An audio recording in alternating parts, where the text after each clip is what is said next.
Behind this shoddy looking wall at the back of me is the Trades Hall.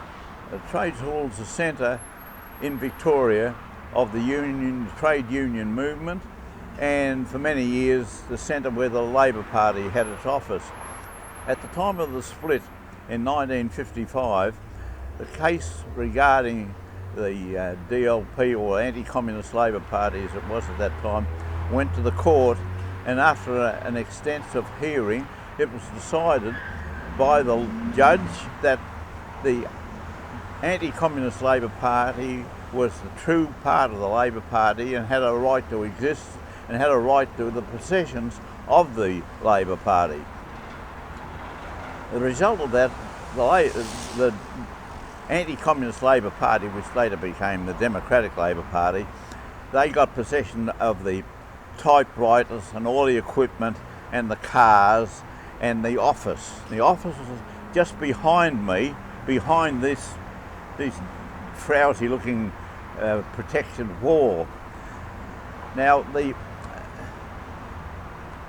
Anti-Communist Labor Party decided they must retain possession of that, and they retained it for 2 years by always having somebody there. The result was there was a member of the Anti-Communist Labor Party there 24 hours a day, 7 days a week, because if they had left the room, it was a very large room, and if they'd left that room without anybody in it, it would have been broken into and possession would have been taken by the Labor Party, and then we would have had to go to court and get it back again. So we decided, it's been decided by the court that we're entitled to it and we're going to keep it.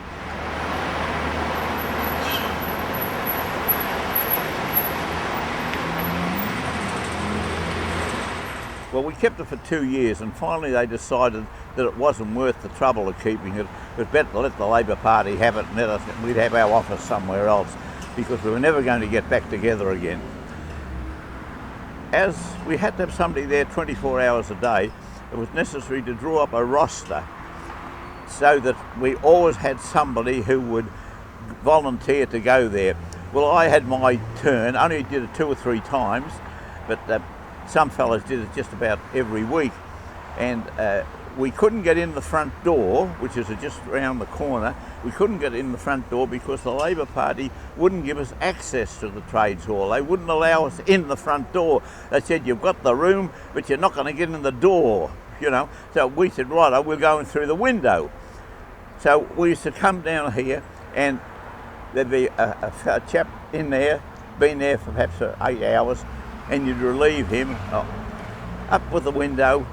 Brian Forster and I used to work together, and Brian Forster and I would go in and we would retain possession of that room for the next 8 hours until somebody else would come along and relieve us.